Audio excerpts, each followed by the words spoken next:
అని the second coming of Christ, మళ్ళీ దేవుడు పుడితే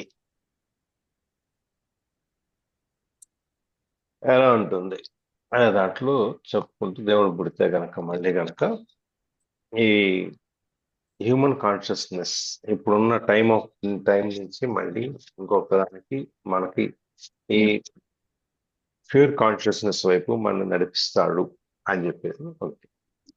అది ఆయన ఏ ఫామ్ లో వస్తాడు, ఏ రూపంలో వస్తాడు దేవుడు అనేది, స్త్రీ రూపంలో వస్తాడా, పురుష రూపంలో వస్తాడా, ఏంటి అనేది అసలు సంబంధం లేదు. మనం ఆ బయట రూపాన్ని గురించి మనం పట్టించుకోవాల్సిన అవసరం లేదు. వస్తే కనుక ఆయన చెప్పేది ఏంటంటే ఒకటే, ఐఎమ్ ద ట్రూత్, నేనే సత్యాన్ని, నేనే నిజం, మొత్తం నేనే అంత. తర్వాత ఐఎమ్ ద డివైన్ ప్రెజెన్స్, ఆ భగవత్ స్వరూపం నేనే. ఐఎమ్ ఎటర్నల్ లైఫ్, ఆ స్వర్గం మోక్షము నేనే. నేను నీలోనే ఉన్నాను, నేను ఇక్కడే ఉన్నాను, నేనే పరిస్థితి అని చెప్పి ఆయన చెప్తాడు అని చెప్పేసి ఒక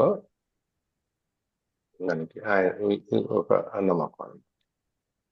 అదైతే చెప్తూ కూడా క్రీస్తుని వచ్చి నువ్వు పర్సనలైజ్ చేయొద్దు, నువ్వు వ్యక్తిగతంగా చూసొద్దు, నిన్ను ఈ విధంగా ఉంటాడు ఇట్లా అని చెప్పి నువ్వేం చూడక్కర్లేదు. ఒక అవతారాన్నో లేకపోతే ఒక రూపాన్నో ఒక దీన్నే అక్కర్లేదు. మనకి చాలా మంది మనం చూస్తుంటాము, కొంతమంది భగవంతుడు అవుతారు అని కొంతమంది వస్తారు. తర్వాత ఈ డివైన్ మదర్స్,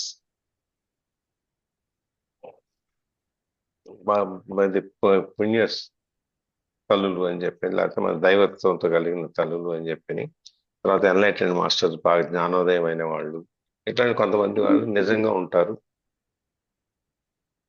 వాళ్ళు పెద్ద స్పెషల్ పర్సన్స్ కాదు కానీ, బట్ వాళ్ళు ఉంటారు. వాళ్ళు మనకి ఈ జ్ఞానం వైపు, సరైన మార్గం వైపు మనం నడిపిస్తారు అని చెప్పేది. అయితే ఇక్కడ నేను చెప్తూ మనుషుల యొక్క అహం గురించి, అహంభావం గురించి కూడా చెప్తాడు. అవి ఉన్న వాళ్ళకి దేవుడు కనపడ్డు, అది వాళ్ళు ఎట్లాంటి వాళ్ళని చూస్తారు. బాగా అహంభావం, అహంకారం ఎక్కువ ఉన్న వాళ్ళకి దేవుడిని చూసే అవకాశం కానీ లేదు. ఈ దైవం యొక్క ప్రతినిధులము అని చెప్పుకునే ఇటువంటి నమ్మకమైన సామాన్యంగా ఉండేటువంటి ఈ మహాపురుషులను కూడా చూడరు వాళ్ళు, చూసే అవకాశం వాళ్ళకు ఉండదు అని చెప్పుకుంటూ వస్తారు. అది అక్కడ అని చెప్తూ డార్క్నెస్ ఈజ్ డార్క్నెస్. చాలా మంది జీసస్ని, క్రైస్ట్ని కానీ, దేవుణ్ణి కానీ, కృష్ణుని కానీ, లేదంటే బుద్ధుడిని కానీ, వీళ్ళని ఎవరిని చాలా మంది చూసుండరు. ఆ సమయంలో ఉన్నవాళ్ళు కూడా వాళ్ళని చూసుండరు. ఎందుకంటే వాళ్ళకి ఆయన ఏంటి, నాకంటే ఎక్కువ ఏంటి అనేటువంటి ఒక అహంకారం, అహంభావంతో వాళ్ళు ఉంటారు. అట్లాంటి వాళ్ళు ఏం చేస్తారు, జనరల్గా వచ్చి ఫాల్స్ టీచర్స్ ఉంటారు, మోసం చేసేటువంటి స్వాములు ఉంటారు. ఆ మోసం దగా చేసే స్వామి, మోసం చేసే స్వామి, వాళ్ళు అలంకారాలు, ఆడంబరాలతో వాళ్ళు ఉంటారు. కాబట్టి వాళ్ళ వైపు వాళ్ళు ఆకర్షింపడతారు. అంతేగాని ఈ నిరాడంబరంగా మామూలుగా ఉండే సామాన్య మనుషుల కంటే కూడా సామాన్యంగా ఉండేటువంటి నిజమైన నిజాయితీ పరులైనటువంటి స్వాములను కానీ, లేకపోతే అవతారాలు కానీ వాళ్ళు చూడటానికి వాళ్ళు ఇష్టపడరు. అది మనం చెప్తాము, డార్క్నెస్, చీకటిని ఆకర్షిస్తుంది, ఇది లైట్ని, వెలుతురుని గుర్తించదు. అట్లాగే లైట్ వెలుతురుని గుర్తిస్తుంది. సో నువ్వు don't believe that the light is out side you. నువ్వు ఎక్కడో లైట్ బయట ఎక్కడుందో వెలుతురు అని నువ్వు చూడక్కర్లేదు. అది ఏదో ఒక రూపంలో నీలోనే ఉంటుంది, నీ దగ్గరే ఉంటుంది, నువ్వు అక్కడే చూడొచ్చు అని చెప్పేసి. నీ గురువు కనుక ఒక భగవంతుడి అవతారం అనుకున్నట్టయితే, సరే మనం నమ్ముతాం గురువుని, ఈ పలానా ఆయన, ఈ గురువు గారు చాలా మంచి ఆయన బాగా చెప్తారు, ఆయన భగవత్ స్వరూపం, భగవంతుడు అని చెప్పని మనం చాలా చదవం. అలా అయితే నువ్వెవరు? నీవు కూడా భగవంతుడి స్వరూపమే. నువ్వు ఎన్ని రకాలుగా మనం ముసుగులో ఉన్నా కూడా మనం భగవత్ స్వరూపులమే. అందుకని మనం ఎక్కడైనా సంబోధించేటప్పుడు గుడుల్లో కానీ, లేకపోతే ప్రవచనాల్లో కానీ భగవద్ బంధువులారానో, భగవత్ స్వరూపులారానో, మనకి ఈ విధంగా మన భక్తుల్ని అక్కడ వాళ్ళు అడ్రస్ చేస్తారు, పిలుస్తారు అనమాట. సో అది నిన్న మనం ఇక్కడ చూసాం.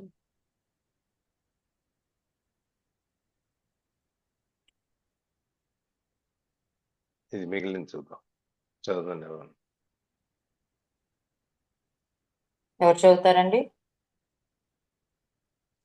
Use the master presence to reflect your own identity beyond name of from back to you and to become more intensely present yourself. You will soon realize that there is no mind or yours or presence. Presence is one.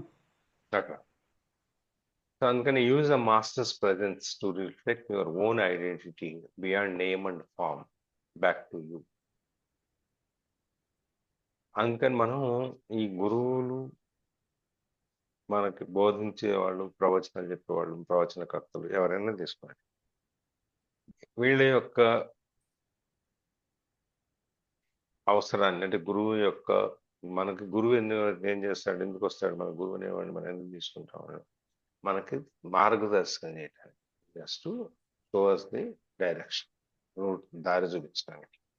అందుకని ఆ గురువు యొక్క, మనం ఎక్కడ చూసినా కూడా, ఏ సంబంధమైన పాత పుస్తకాల్లో, వేదాల్లో ఉన్న గురువులు చూసినా కూడా, వాళ్ళు మనకి దేవుడు కంటే కూడా మన గురువు ముఖ్యం అంటారు. ముందు గురువుని నమ్ముకుంటే, గురువుని ఆశ్రయిస్తే గురువు మనకి ఆ దైవత్వానికి వెళ్ళే మార్గాన్ని మనకి చాలా బాగా చూపిస్తారు అని. గురువు మీద నమ్మకం ఉంచుకోమంటారు. ముందు నీ ఇప్పుడు కృష్ణుడు కానీ సాందీప్, కృష్ణుడు గురువు ఎవరు?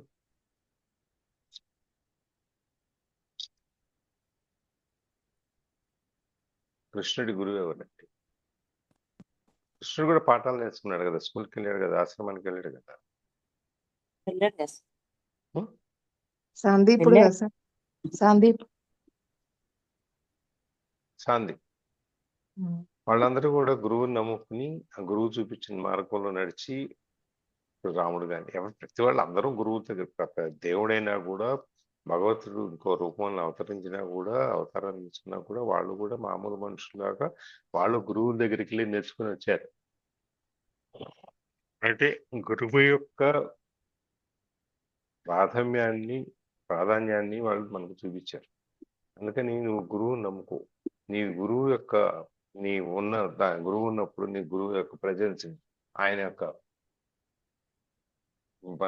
మన కలిసినప్పుడు, మన ఆయన దగ్గర ఉన్నప్పుడు, to reflect your own identity beyond name and form. నీ యొక్క గుర్తింపు అంటే నీ పేరు, నీ రూపం, ఇవన్నీ కాకుండా నువ్వు అంటే, నిన్న మనం చెప్పుకున్నాం అన్వేషణ. నువ్వు అనేది ఎవరు? నువ్వు అంటే మన పేరు, మన ఊరు కాదు. మన ఊరు, మన చిరునామా, మన పేరు, మనం చెప్పేది మన పేరు. నేను ఫలానా అంటే కోటేశ్వరం అంటే అది నా పేరు అంతే, నేను కాదు అది. సో అది నువ్వెవరు అనే దానికి మనం మన లోపలికి చూసుకుని అన్వేషించాలి, ఎత్తుకోవాలి. దాన్ని అన్వేషణ. నేను చెప్పుకున్నాం మనం శ్రీ ఆంజనేయ సినిమాలో ఒక సీన్లో ఇదో ఉంటుంది అనమాట. అది దానికి ఇంకా అవసరం. ఈ రూపాన్ని, ఈ పేరు, ఈ అడ్రస్సు, ఈ చిన్న పటాటోపం, బాహ్యమైన ఆడంబరాలు కాకుండా ఇంకా అవతలికి వెళ్ళి చూడు. And to become more intensely present your self.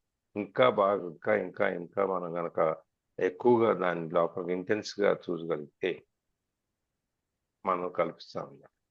So you will seal realize that there is no mind or yours in presence.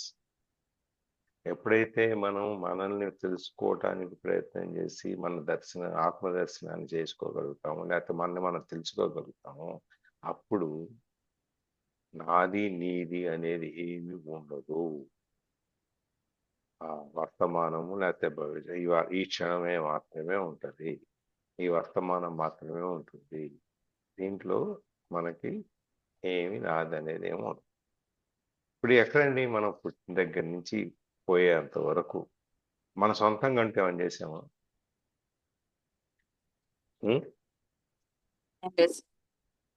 ఏమా? లేదు, ఏమీ చేయలేదు. ఎవరో కన్నారు, పుట్టాము. ఎవరో పెంచారు, పెరిగాము. ఎవరో చదివించారు, చదువుకుంటాం. ఎవరో పెళ్లి చేశారు, చేసుకుంటాం. ఎవరో వచ్చారు, జీవితాన్ని నడిపించారు. ఎక్కడ కూడా నేను ఇది అని చెప్పి చెప్పుకోవడానికి మనకి ఏమైనా ఉందా? లేదు ఉం? లేదు సార్. లేదు కదా. మరి అటువంటిప్పుడు ఇంకా నీది నాది ఎందుకు ఈ ఆయాసం ఆయాసం అంటాను?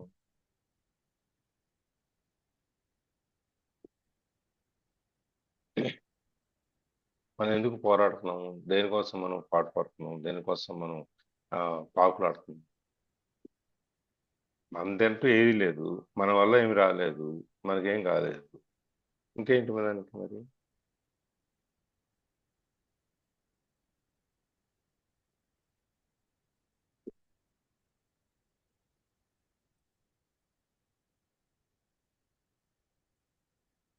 దేనికి మనం ఇదంతా? నిన్న ఎక్కడో చదివాను ఇదంతా.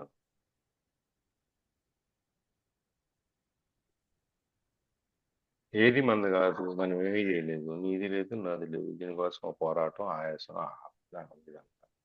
అదంతా ఒకసారి నేను కనుక నీ యొక్క పరిధిని, నువ్వు అనుకునేటువంటి ఈ యొక్క చిన్న ఈ సర్కిల్ ఏదైతే ఉందో, ఈ సర్కిల్ దాటి ముందుకు చూస్తే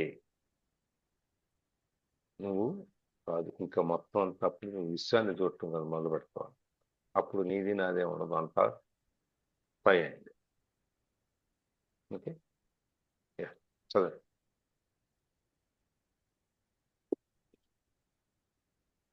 Group work can also be helpful for intensifying the light of your presence. A group of people coming together in a state of presence generate a collective energy field of great intensity.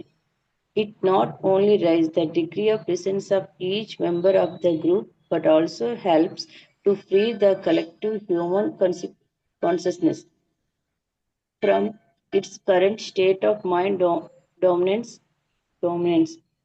This will make the state of presence of increasingly more accessible to individuals. However, unless at least one member of the group is already firmly established in it and thus can hold the energy frequency of that state. The egoic mind, sir, Egoic mind egoic mind can easily reassert reassert itself and sabotage sabotage the group's endeavors. All thought group work is individual. It is not enough and invaluable. Sorry, sir. Invaluable. It is not enough and you must not come to depend on it. Nor must you come to depend on a teacher or a master expert during the transition transitional period when you are learning the meaning and practice of presence.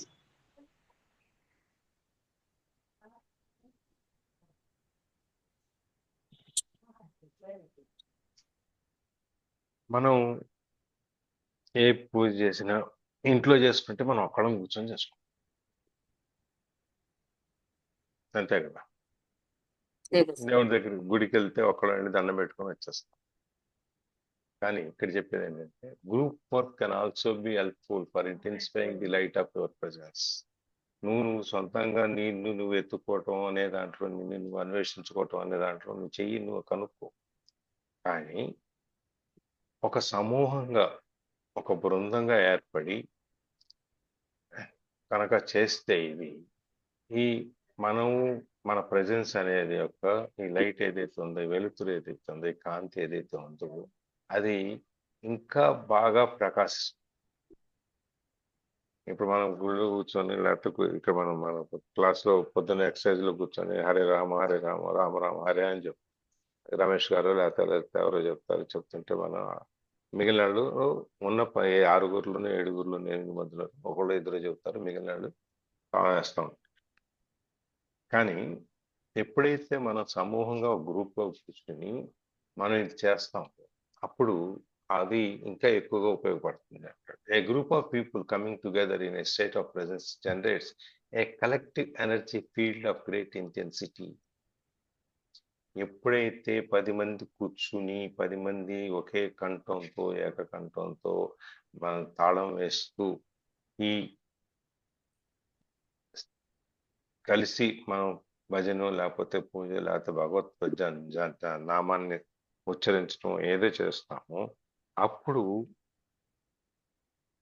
ఈ state of presence అనేది మన ఇప్పుడున్న ఈ స్థితి, ఆ presence వర్తమాన స్థితి అనేది ఇంకా ఎక్కువ శక్తిని ప్రొడ్యూస్ చేస్తుంది అనమాట. కలెక్ట్ ఈ అందరూ కలిసి ఉన్నప్పుడు వచ్చేటువంటి ఎనర్జీ ఫీల్డ్ ఏదైతే ఉందో అది ఇంకా ఎక్కువగా ఉంటుంది. అది ఇంకా ఎక్కువ గ్రేట్ ఇంటెన్సిటీ. ఒక్కళ్ళుగా ఉండి చేసేదానికన్నా 10 మందిని కలిసి చేసేటప్పుడు దాని యొక్క ప్రభావం ఇంకా ఎక్కువగా ఉంటుంది. ఇప్పుడు మనం ఒక్కళ్ళం కూర్చొని ఆరేరాం ఆరేరాం అని చెప్పుకుందాని కానీ 10 మంది కూర్చొని చెప్పుకుందాని తేడా ఉంటుందా ఉండదా? Yes. ఉంటది కదా. అది ఉన్న 10 మందిలో కూర్చొని ఉన్నప్పుడు మన మనసు ఇంకా ఒక్కళ్ళం కూర్చొని ఉన్నప్పుడు ఇది చేస్తూ ఉంటాం, నోరు చెప్తా ఉంటుంది, చప్పట్లు చేతులు ఏమో మనం తాళం వేస్తూ ఉంటాం, కానీ ఇది ఇంకెక్కడో ఉంటుంది. అదే 10 మందిలో కూర్చున్నప్పుడు మన పూర్తి ఫోకస్ దాని మీదనే ఉంటుంది. అవునా? గుళ్ళలు భజన చేస్తారు కదా మీరంతా ఎవరన్నా? గుళ్ళోనో లేకపోతే ఇంట్లోనో మనం ఏదైనా పూజా కార్యక్రమం పెట్టుకున్నప్పుడు నలుగురిని పిలిచినప్పుడు నలుగురు, ఇప్పుడు మేము ఇక్కడ హనుమాన్ చాలీసా మాకు గ్రూప్ ఉంది. ఎవరైనా ఇంట్లో ఏదైనా పూజ చేసినప్పుడు గృహప్రవేశాలు కానీ పెళ్లి కానీ ఏదైనా ఉంటే ఆ గ్రూప్ అని పిలుస్తారు. 20 మంది ఉంటారు. దాదాపు 20 మంది చాలీసా 41 సార్లు చదువుతారు. ఆ 40 సార్లు 20 మంది పక్కన ఇంకా వచ్చిన వాళ్ళు కొంతమంది కలిసి 30 మంది అంతగా చదివేటప్పుడు అసలు ఇక వేరేటువంటి ఆలోచన ఎక్కడ ఉండదు. ఈ మొత్తం అందరి ఫోకస్ అక్కడే ఉంటుంది ఆ చాలీసా మీదనే. దానివల్ల ఏమవుతుంది, ఇట్లా 10 మంది కూర్చున్నప్పుడు ఈ 10 మందిలో నుంచి వచ్చే శక్తి అది ఇంకా ఎక్కువ అవుతుంది కలెక్టివ్ గ్రూప్గా చూసిన. It not only raises the degree of presence of each member of the group, but also helps to free the collective human consciousness from its state of mind dominance. అది ఇది అందరిలో ఉన్నటువంటి ఈ ఆత్మ దర్శనం అనేది మనని మనం మరిచిపోయి మన యొక్క లోపల అంతర్గతంగా మన ఆత్మ మాత్రమే బయటకు వచ్చి దీన్ని అందరి దగ్గర నుంచి జరుగుతుంది. గ్రూప్ లో ఇక్కడ కూర్చున్న వాళ్ళందరూ కూడా వాళ్ళని వాళ్ళు మర్చిపోయి తాళం వేస్తూ దాంట్లో లీనమైపోతారు. అది ఈ కలెక్టివ్ హ్యూమన్ కాన్షియస్నెస్ అనేదాన్ని మామూలుగా ఉండేటువంటి స్టేట్ ఆఫ్ మైండ్ డామినెన్స్ లో ఉన్నదాన్ని, అంటే మనం అంతా ఈ బ్రెయిన్ మనలో ఉన్నాం, మన మెదడు, మన ఆలోచనలు, మన స్వాధీనంలో మనం ఆలోచనలో మనం ఉంటాం కాబట్టి దాంట్లో నుంచి మన బయటికి తీసి మనని పైకి తీసుకెళ్లేటువంటి ఒక కలెక్టివ్గా అందరం కలిసి చేసేటప్పుడు ఒకళ్ళిద్దరు దాంట్లో పక్కకి లాగేవాళ్ళు, లేకపోతే దిక్కులు చూసేవాళ్ళు, లేకపోతే పక్కన ఎవరైనా ఖాళీగా ఉంటే కబుర్లు చెప్పేవాళ్ళు ఉంటారు. కానీ ఎవరితో కబుర్లు చెప్పాలా అనేది ఇటు చూసినా కూడా అందరూ లీనమైపోయి ఉంటారు. ఈ చెడగొట్టలేకపోతే మాట్లాడటానికో కబుర్లు చెప్పడానికో ఖాళీ ఉండదు. ఎవరో ఒకళ్ళిద్దరు ఉంటే వాళ్ళిద్దరు పక్కన ఉంటారు, లేకపోతే వీళ్ళు మాట్లాడొద్దు అని చెప్తారు. ఇట్లా ఈ మైండ్ డామినెన్స్ అనే దానిలో నుంచి, ఆ స్టేట్ ఆఫ్ మైండ్ లో నుంచి, ఆ మానసిక స్థితిలో నుంచి మనం ఒక ఉన్నతమైన స్థితికి పైకి వెళ్తాం. అది ఇంకా పైకి తీసుకెళ్తాం అనమాట. This will make the state of presence increasingly more accessible to individuals.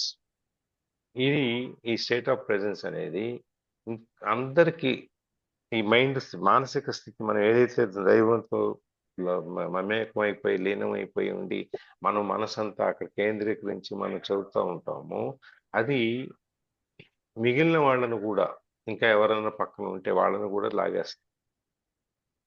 చుట్టూ మనం చాలీసా చదివేటప్పుడు లేకపోతే తారేరామ చెప్పేటప్పుడు ఉన్నప్పుడు పక్కన కూర్చున్న వాళ్ళు కూడా, లేకపోతే వచ్చిన వాళ్ళు కూడా కాసేపు కూర్చుని వాళ్ళు చెప్తారు, చెప్పి వెళ్ళిపోతారు. ఉండేవాళ్ళు ఉంటారు, వెళ్ళేవాళ్ళు వెళ్తారు, కానీ వాళ్ళు కూడా దీంట్లోకి లాగపడతారు. However, unless at least one member of the group is already firmly established in it and thus can hold the energy frequency of that state, the awake mind can easily reassert itself and sabotage the group's endeavors.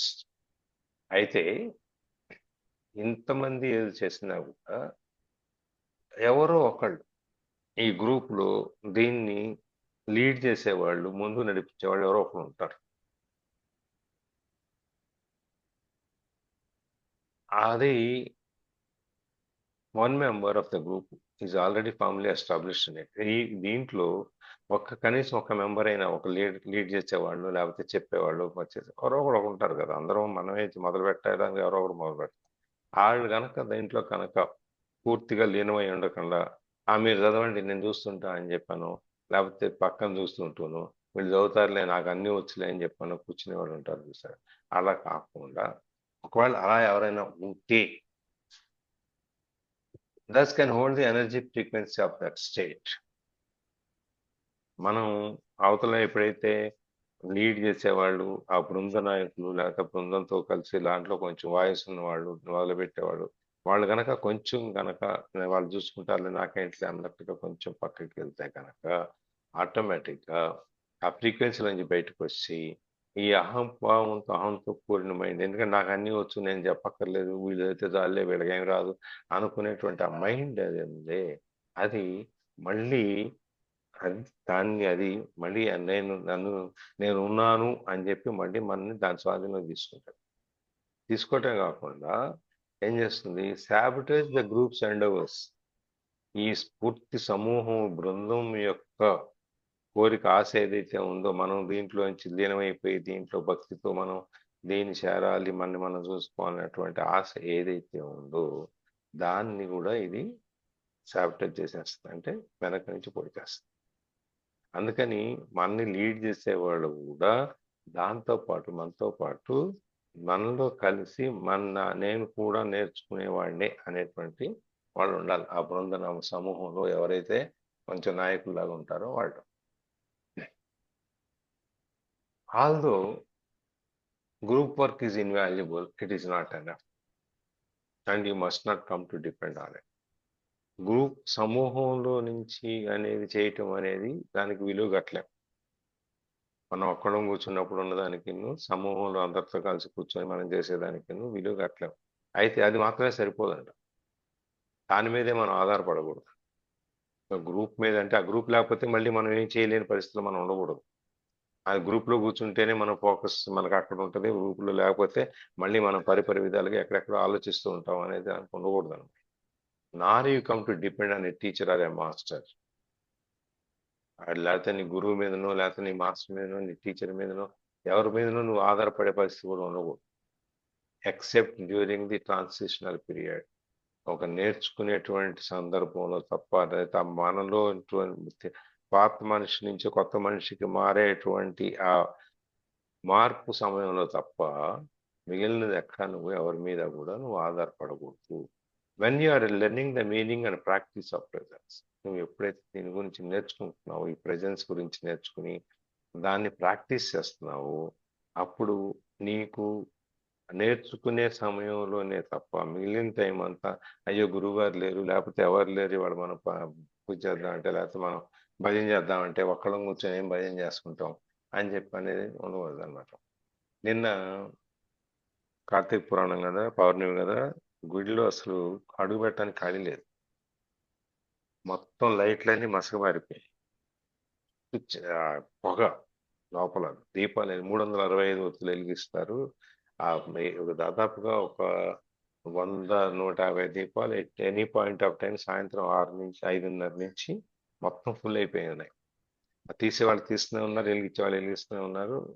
నేను ఇప్పుడు ఇన్నేళ్లలో అంతమంది జనాన్ని చూడాలి. అయితే మాకు అక్కడ ఏం చేస్తారంటే రోజు 6 గంటలకి విష్ణు సహస్రనామం చదివేటువంటి గ్రూప్ ఉంది. 6 నుంచి 6:30 దాకా విష్ణు సహస్రనామం చదువుతారు, లక్ష్మీ అష్టోత్తరం, తర్వాత చాలీసా, తర్వాత క్లోజ్ చేస్తారు. ఇది 1/2 అవర్ పడుతుంది ఈ కార్యక్రమం. అక్కడ గాలి పీలిస్తే నిన్న పొద్దున వెళ్ళి నేను అరగంట కూర్చొని వచ్చేటప్పటికే ముక్కుల్లో నోట్లోంచి ఉమ్మితే నల్లగా వస్తుంది, పొగ అంతా అట్లా పారిపోయి ఇదంతా ఇక్కడి నుంచి ఇదంతా పట్టిపోయింది అనమాట. అట్లాంటి సందర్భంలో కూడా కూర్చుని మా రమేష్ ఒక ఆయన ఉంటాడు. ఆయన ఈ గ్రూప్ అంతా లీడ్ చేస్తారు. ఇంకా అప్పటికి ఎవరు రాలే, ఈ జనం అంతా ఎంతమంది ఉన్నారు, ఎక్కడ కూర్చుంటాం అని చెప్పి ఆయన ఒక్కడే కూర్చొని కుర్చీలో కూర్చొని శుభ్రంగా శాసనం చదివేసుకుంటాడు. పైకే మెల్లమెల్లగా బయటకు వచ్చి చూస్తే ఇంకో ఇద్దరు ఆ సమూహం గ్రూప్ లో కూర్చున్న వాళ్ళు ఇద్దరు బయట కూర్చున్నారు. ఇక్కడ కూర్చున్నారు, మరి ఆయన లోపల ఉన్నాడు అంటే లోపల పొగ ఉందండి, అసలు కూర్చోలేకపోతున్నానంటే. ఇంకో 10 నిమిషాల తర్వాత చూద్దాం కదా, ఒక 5 మినిట్స్ తర్వాత రోజు వచ్చే గ్రూప్ అంతా అక్కడ కూర్చున్నారు. రోజు జరిగే 10 మంది అక్కడ కూర్చుని అంత పొగలో అంత దీంట్లో వేడిలో కూర్చుని వాళ్ళు ఆ పారాయణం అనేది చేసేసారు. ఇంతమంది కూర్చొని ఉన్నారు, వీళ్ళు ఇంతమంది జనం ఉన్నారు, మనం ఇప్పుడు వాళ్ళకి డిస్టర్బెన్స్ అవుతాం అనే ఏమీ లేదు. వాళ్ళు చేయాల్సిన పని వాళ్ళు చేసేసి అది వాళ్ళు. మనం ఎవరి మీద సందర్భాన్ని చూసుకొని మనం ఈ సందర్భం అయితేనే మనం చేద్దాం, లేకపోతే అంత చుట్టూ ప్రశాంతంగా ఉంటేనే మనం చేద్దాం అనేం లేదు. నువ్వు ఎలా మార్గదర్శకత్వం చేస్తావు అనే దాని మీద ఆధారపడు. అందుకని నువ్వు దేని మీద, పరిస్థితుల మీద ఆధారపడద్దు, నువ్వు ఎవరి మీద ఆధారపడద్దు. నీ పని ఏదైతే ఉందో నువ్వు చేసుకుని వెళ్ళిపో. నువ్వు వాళ్ళు ఎవరు రాలేదు కదా అని చెప్పి ఆయన శాస్త్రనామం చదవటం మానేలా, పారాయణం చేయటం ఆయన చేస్తాడు, మొదలుపెట్టిస్తాడు. అదే ఫాలో జనం ఫాలో అవుతారు. ఆ విధంగా అనమాట. సో ఎప్పుడైనా కానీ మొత్తం అంతా చేసినా కూడా మనం దాని మీద మనం ఆధారపడకుండా ఎవరి మీద మనం సొంతంగా మనం చేసుకోగలుగుతూ ఉండాలన్నమాట. సో అది ఒకటి. ఇప్పుడు ఇన్నర్ బాడీ దాకా మనకి ఎక్స్టర్నల్ బాడీ గురించి, మన ఆకారాల గురించి, రూపాల గురించి, మన లోపల వ్యక్తిత్వాన్ని, మన మనిషిని మనం ఎలా చూసుకోవాలి అనే దాని గురించి మనకు చెప్పుకుంటూ వచ్చాం. ఇప్పుడు అసలు లోపల ఇన్నర్ బాడీ ఎట్లా ఉంటుంది అనే దాని గురించి చెప్తున్నాడు. ఎవరు చెప్తారు ఇన్నర్ బాడీ అంటే ఏంటి, ఎలా ఉంటుందని చెప్పుకో. జ్యోతి,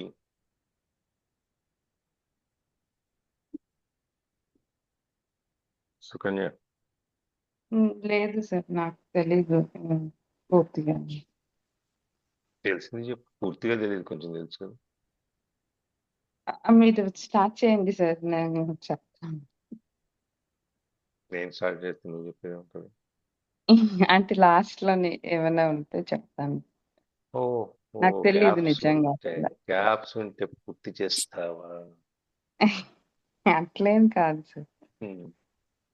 దేన్ని టచ్ ఓకే. చేస్తారు, ఎలా టచ్ చేస్తారు అనేది తెలియదు నాకు. Inner body. ఇప్పుడు దాకా మన బాడీ అంటే మనం ఏం చూస్తున్నాం, పై ఆకారం. మాక్సిమం చూస్తే మనకు జ్యోతి యోగాల క్లాస్లో చెప్తే ఏం చెప్తుంది, నీ లోపల కాళ్ళు, ఎముకలు, కీళ్ళు అవన్నీ చూడని చెప్తుంది. అంతేనా? ఓకే.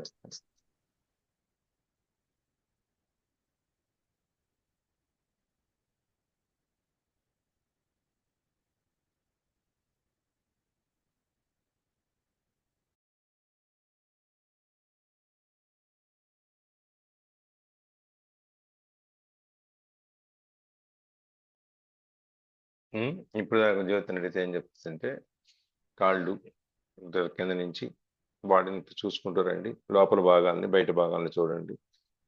మా యాంకిల్స్ దగ్గర, మోకాళ్ళ దగ్గర జాయింట్స్, తొడల దగ్గర జాయింట్స్, లోపల పేగులు, కిడ్నీ, లివరు, ఇవన్నీ, ఛాతీ, రిప్స్, లోపల ఉన్న ఊపిరితిత్తులు, కళ్ళు, ఇవన్నీ చెప్తుంది. అంతేనా?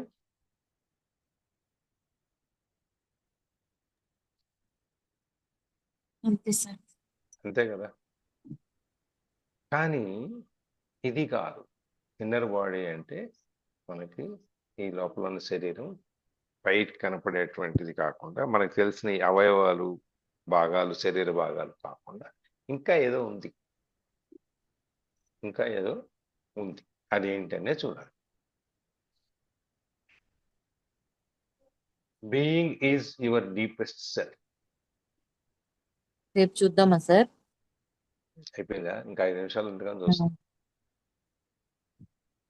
సార్ రేపు చూద్దాం, రేపు చూద్దాం. ఓకేనా?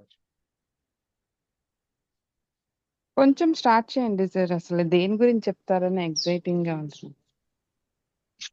Excitement suspense. లోనే ఆపితే బాగుంటది అని కదా. సస్పెన్స్. అప్పుడు నువ్వు నెక్స్ట్ క్లాస్కి వస్తావు. సరే, బీయింగ్ ఈజ్ యువర్ డీపెస్ట్.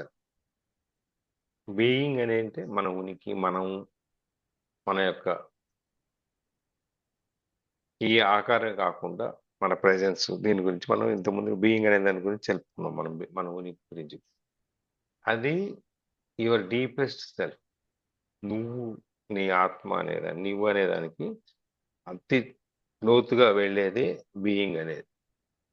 అంటే నీకు నీవు గుర్తించుకోవటానికి నువ్వు చేసే ప్రయత్నంలో నువ్వు ఎక్కడ దాకా వెళ్తావు అనేది. దాంట్లో క్వశ్చన్ స్టార్ట్ అవుతాం. You spoke earlier about the importance of having deep roots within or inhabiting the body. Can you explain what you meant by that? ఇంతకు ముందు మనం చెప్పినప్పుడు ఈ importance of having deep roots with in, నీలోకి నువ్వు ఎంత లోతుగా చూసుకుంటావు, ఎంత వేళ్ళు పాతుకుని పోయి ఉంటాయి అని చెప్పి నువ్వు ఎంతవరకు చూసుకుంటావు అనేది ఇంతకుముందు చెప్పారు మీరు. దాని యొక్క ప్రాముఖ్యత గురించి చెప్పారు. లేకపోతే ఈ శరీరంలో అది నివాసం ఉంది అనే దాని గురించి కూడా చెప్పారు. అంటే చెప్తున్నాం కదా మనం ఇప్పుడు దాకా, భగవంతుడు నీలోనే ఉన్నాడు, నువ్వు బయటకి ఎత్తుకోక్కర్లేదు, నీలో నువ్వు చూసుకుంటే నీకు తెలుస్తుంది నువ్వు ఎందుకు వచ్చావు. ప్రతి వాళ్ళకి జన్మకి ఒక అర్థం అనేది ఉంటుంది, పరమార్థం అనేది ఒకటి ఉంటుంది. వాళ్ళ ఊరికనే జన్మ తీసుకోరు. మనం అందరం పుట్టడానికి ఏదో ఒక కారణం ఉంటుంది. ఆ కారణం ఏంటి అనేది మనకు తెలియదు, మనం తెలుసుకోవడానికి ప్రయత్నం చేయము. కాబట్టి ఆ జన్మ గడిచిపోతుంది. మళ్ళీ ఆ కారణం కనుక, ఆ పని కనుక పూర్తి అవ్వకపోతే వచ్చే జన్మలో మళ్ళీ అదే పర్పస్ కోసం పుట్టాల్సి వస్తుంది, తెలియదు. అందుకని నువ్వు దీని గురించి, మనలో నీళ్ళు నువ్వు గురించి తెలుసుకోవటం గురించి, వీటి గురించి నువ్వు ఆల్రెడీ చెప్పారు మీరు. అసలు దాని యొక్క అర్థం ఏంటి? మీరేదో నీళ్ళు నిన్ను చూసుకో, నువ్వు అన్వేషించు, ఇవన్నీ ఏదేదో చెప్పారు, అన్ని బాగానే ఉంది. నువ్వంటే కాదు, నువ్వు కాదు, నేను కాదు, మీరు కాదు, ఇవన్నీ బాగా. కానీ దాని యొక్క అర్థం ఏంటి, దాన్ని ఎంతవరకు మేము ఇంకా తెలుసుకోవాల్సి ఉంది అని చెప్పండి అని చెప్పేసి మళ్ళీ అడుగుకొస్తున్నాను. సో ఈ క్వశ్చన్కి ఆన్సర్ ఏంటి? The body can become a point of access into the realm of being. Let's go into that more deeply now. ఈ శరీరం అనేది, మనం ఒక్క విషయాన్ని వెతకాలి అంటే మనకి ఏదో ఒక ఆలంబన అనేది కావాలి, ఆసరా అనేది కావాలి. ఆ నువ్వు అనేది తెలుసుకోవాలి అంటే నువ్వు ఈ శరీరం అనేది కూడా ముఖ్యం. శరీరం లేకపోతే ఇంకా నువ్వు ఆత్మీయంగా ఉండేది, ఇంకా నువ్వు మనం తెలుసుకునేది ఏముండదు. అందుకని అది తెలుసుకోవాలి అంటే మనం ఇంకా దీంట్లో లోతుగా మనం విశ్లేషించాలి, దాంట్లో ఇంకా మనం లోతుగా వెళ్ళాలి అనేది ఇక్కడ చెప్తున్నాడు. అది ఏంటి, ఎలా అనేది రేపు చూద్దాం. ఇప్పుడు చెప్పు. మీరు ఏం చెప్పారు సార్ అసలు? చెప్పాను ఏం కదా, అర్థం మొదలుపెట్టాను. అవ్వలేదు. ఇంకా మీరు మ్యాటర్లోకి వెళ్ళకుండా ఆఫ్ చేస్తారు. ఈ ప్రపంచం అంతా మ్యాటర్ తోనే నడుస్తోంది. నాకు అర్థం అవ్వలేదు సార్ నిజంగా. ఆయన ఏం చెప్పాలనుకుంటున్నారు? నేనేం చెప్పాలనుకోవట్లే, ఆయన ఏం చెప్పాలనుకుంటున్నాడో అదే చెప్తున్నాను. ఆయన ఏం చెప్పాలనుకుంటున్నాడో కూడా అర్థం కాల జ్యోతి. అర్థం అవ్వలేదు. అందుకే నెక్స్ట్ క్లాస్ ఏంటంటే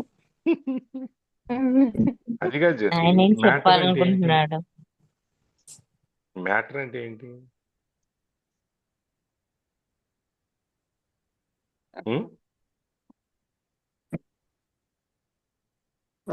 ఇంకా అంత డెప్త్ గా అణువులు. మనకి అంత నాలెడ్జ్ అంత లేదు సార్, అంత డెప్త్ గా. ఇగో మళ్ళీ నన్ను కూడా కలుపుతున్నావు. నేను సారీ. నాకు విషయం, పదార్థం, పదార్థం మీనింగ్ చెప్తుంది. సమస్య. మ్యాటర్ అంటే చాలా అర్థం ఉంది మనకి తెలుగులో.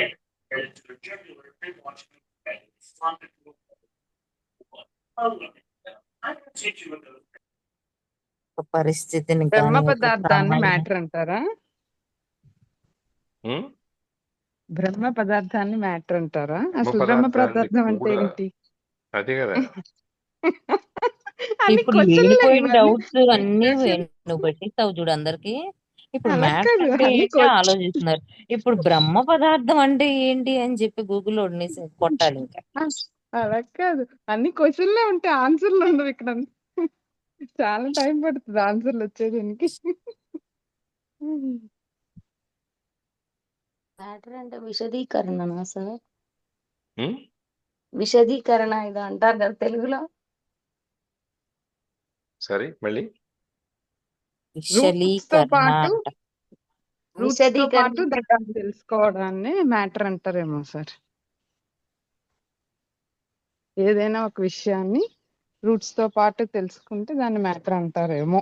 వివరంగా విశదీకరణ.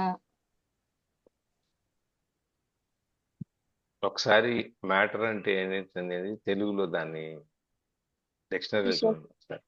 విశదీకరణ విన్నట్టు మ్యాటర్ అంటే ఉండదు. పదార్థం సార్, అంతా అణువులు పరమాణువులు ఇదంతా ఎనర్జీ, మొత్తం ఎనర్జీ అంతా. ఇంకా అది ఇది కూడా మ్యాటరే. మ్యాటర్ అదే కదా సార్. ఈ మ్యాటర్ అనేసి ఒక మాట అనేసింది ఆమె జ్యోతి అంటాం. ఉమ్. ఆ మ్యాటర్ అనే దానికి చెప్పాలంటే 3 రోజులు పట్టుద్ది. అవును, 3 రోజులు 6 రోజులు కూడా చెప్తారు. చెప్పొచ్చు.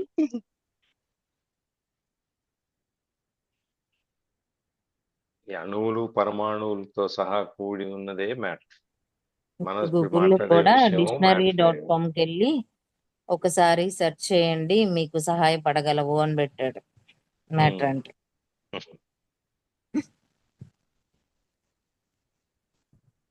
రెండు మ్యాటర్ అంటే ఇక్కడ ఆ డిక్షనరీలో 2 పేజీలు ఉంది.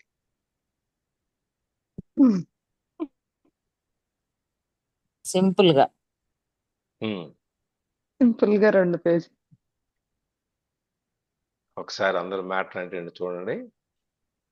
రేపు చర్చిద్దాం దీని మీద. ఇప్పుడు జ్యోతి ఏదో కెలికేస్తుందంట. జ్యోతి నోట్లోంచి ఒక్కటి అలా బయటకు వచ్చింది. అది అందరినీ ఒక 2 పేజీలు చదివించేలాగా. కానీ జ్యోతి నీ పేరు చెప్పుకొని డిక్షనరీ వైపు చూస్తాం. సరే, ఆ ఇంగ్లీష్లో ఫోటో అయినా కూడా పెట్టండి, డిక్షనరీ ఫోటో. ఇంగ్లీష్లో అయినా తెలుగులో అయినా కానీ మ్యాటర్ అంటే ఏంటి అనేది తీసి చూడండి ఒకసారి అందరూ. చెప్పా కదా గూగుల్లో dictionary.com కొట్టు, దాంట్లో మ్యాటర్ అని కొట్టు, ఫోటోలు పెట్టబడవు. ఫోటో పెట్టాలంటే సార్ ఎవరి ప్రయత్నం వారే చేయవలెను.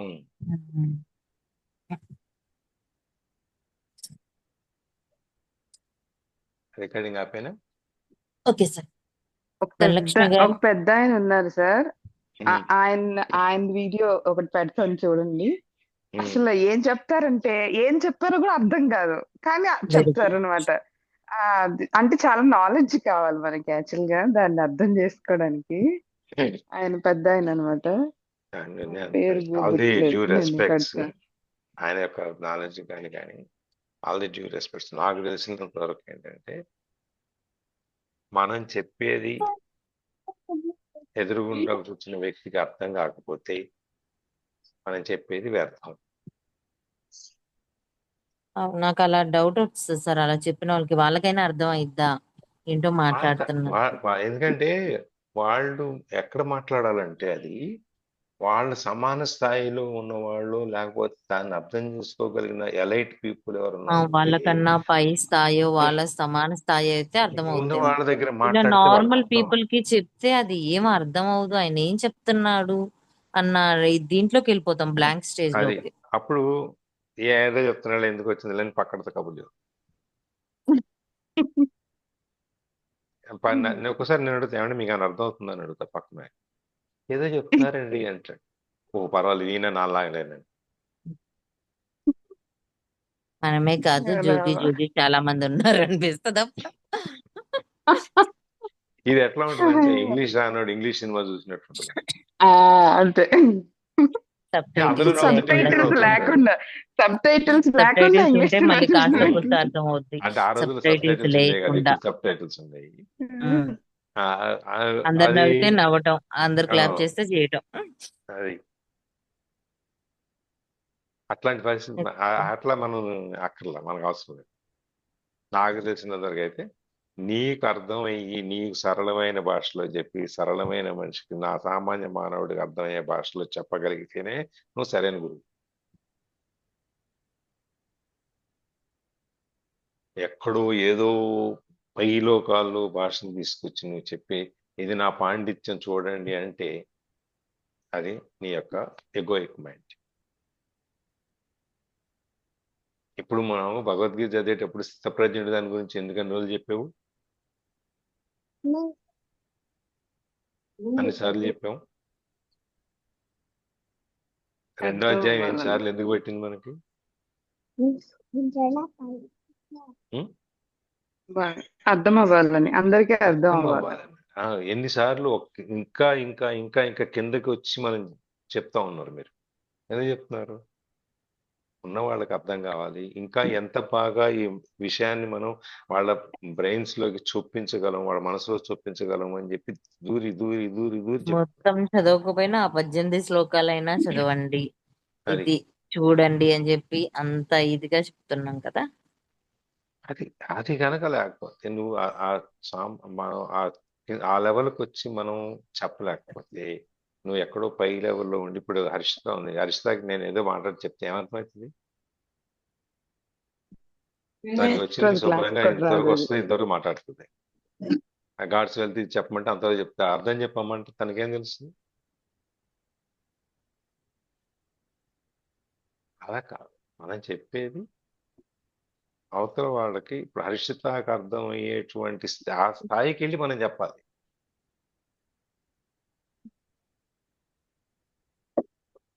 అది అందుకని మ్యాటర్ ఇది. రేపు నుంచి మొత్తం మ్యాటర్ ఏంటో చూస్తున్నారు. ధనలక్ష్మి గారు